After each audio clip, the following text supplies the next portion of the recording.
Bonjour chers élèves, la leçon d'aujourd'hui porte sur un volet très important de la gestion des ressources humaines, à savoir la formation. Au cours de ce chapitre, nous allons voir les objectifs de la formation, les modalités et finalement le plan de formation. La formation peut être définie comme étant un investissement immatériel dont l'objectif est d'accroître la compétence des salariés et de renforcer leur degré d'adaptation à leur poste ou à leur environnement.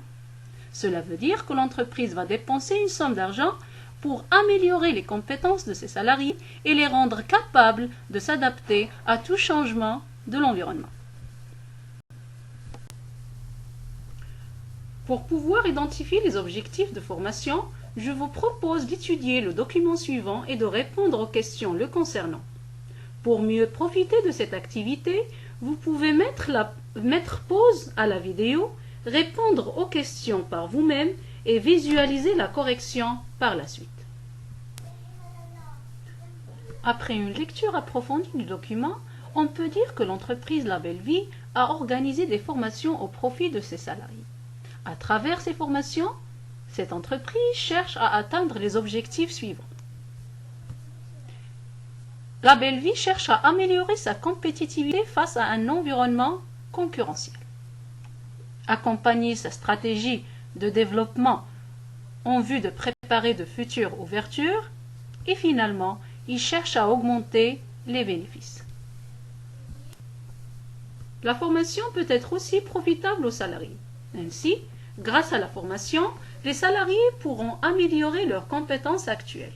Ils pourront aussi accéder à de nouveaux postes de travail car la formation favorise la mobilité interne. Après l'analyse du document, on peut dire que la formation a un double objectif. Objectif personnel pour le salarié, par exemple améliorer les compétences actuelles, se préparer pour un poste futur et favoriser la mobilité interne et externe. Les objectifs économiques pour l'entreprise, par exemple, accompagner sa stratégie de développement, se préparer au changement de l'environnement et améliorer sa compétitivité et sa productivité. Le deuxième axe de cette leçon concerne les modalités de formation. Pour les identifier, j'ai prévu pour vous l'activité suivante. Vous êtes appelés à lire les documents, à réaliser le travail à faire avant de continuer la vidéo. De la lecture du premier document, on constate que l'OCP a lancé une école gratuite de coding. Les bénéficiaires de cette formation sont essentiellement les étudiants. Pour cela, cette formation est qualifiée de formation initiale. Concernant Maroc Télécom, la formation est destinée principalement à ses salariés, donc il s'agit d'une formation continue. D'après ces deux documents, nous avons pu identifier deux modalités de formation. La formation initiale, qui est la formation acquise par une personne avant son entrée dans le monde du travail. C'est une formation destinée aux étudiants.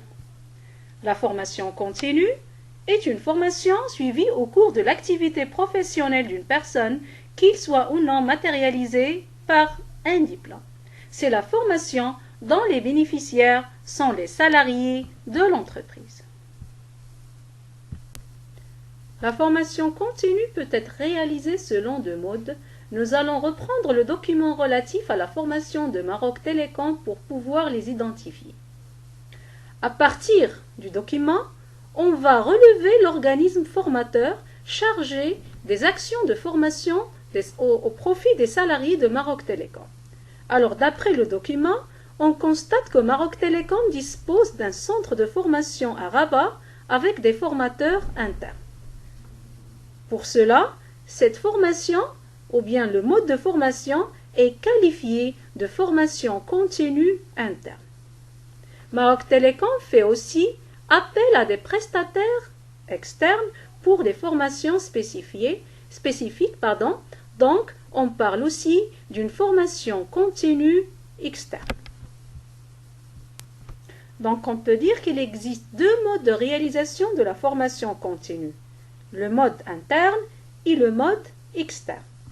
La formation interne, c'est-à-dire que les actions de formation sont réalisées par l'entreprise elle-même. Les formateurs sont les salariés de l'entreprise.